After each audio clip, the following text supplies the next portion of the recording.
5 രാത്രികൾ ഒരു മനുഷ്യൻ ഹയാത്താക്കി കഴിഞ്ഞാൽ അവന് സ്വർഗം ലഭിക്കുമെന്ന് സയ്യിദുനാ റസൂലുള്ളാഹി സല്ലല്ലാഹു അലൈഹി വസല്ലമ തങ്ങളെ പഠിപ്പിക്കുന്നത് കാണാം. മൻ നഹിയൽ ലയാലിയൽ ഖംസ വജബത്തു ലഹുൽ ജന്ന. ഒന്നാമത്തെ രാത്രി മുത്തുനബി തങ്ങൾ പരിചയപ്പെടുത്തുകയാണ് ലൈലത്തു തർവിയ. തർവിയത്തിൻ്റെ രാത്രിയാണ്, അതായത് നമ്മുടെ മുമ്പിലേക്ക് വരാൻ പോകുന്ന ദുൽഹജ്ജ് 8-ൻ്റെ രാത്രിയാണ്.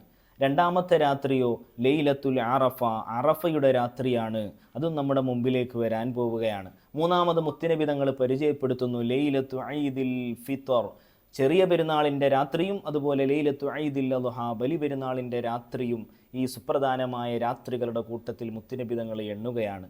എന്നിട്ടോ 5-ാമത്തെ രാത്രി ലൈലത്തു നിസ്ഫിൻ മിൻ ശഅബാൻ, ശഅബാൻ 15-ൻ്റെ രാത്രിയാണ്. ഈ 5 രാത്രികളിൽ ഒരു മനുഷ്യൻ ഹയാത്താക്കി കഴിഞ്ഞാൽ വജബത്ത് ലഹുൽ ജന്ന, സ്വർഗം അവന് നിർബന്ധമായി എന്ന് മുത്തുനബി തങ്ങൾ പഠിപ്പിക്കുകയാണ്.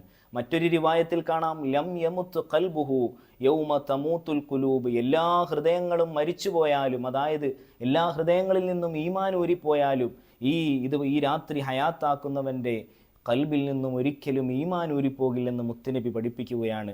ഈ ഹദീസ് മഹാനായ ഇമാം ഗസാലി റളിയല്ലാഹു അൻഹു അവിടുത്തെ മുകാശഫത്തുൽ ഖുലൂബിലും അതുപോലെ ഹാക്കിം റളിയല്ലാഹു അൻഹു അവിടുത്തെ മുസ്തദറക്കിലുമൊക്കെ കൊണ്ടുവന്നത് കാണാം. മഹത്തായ ഈ രാത്രികൾ ഹയാത്താക്കി ഇബാദത്തുകൾ കൊണ്ട് ധന്യമാക്കാൻ അല്ലാഹു സുബ്ഹാനഹു വ തആല നമുക്കൊക്കെ തൗഫീക്ക് നൽകി അനുഗ്രഹിക്കുമാറാകട്ടെ.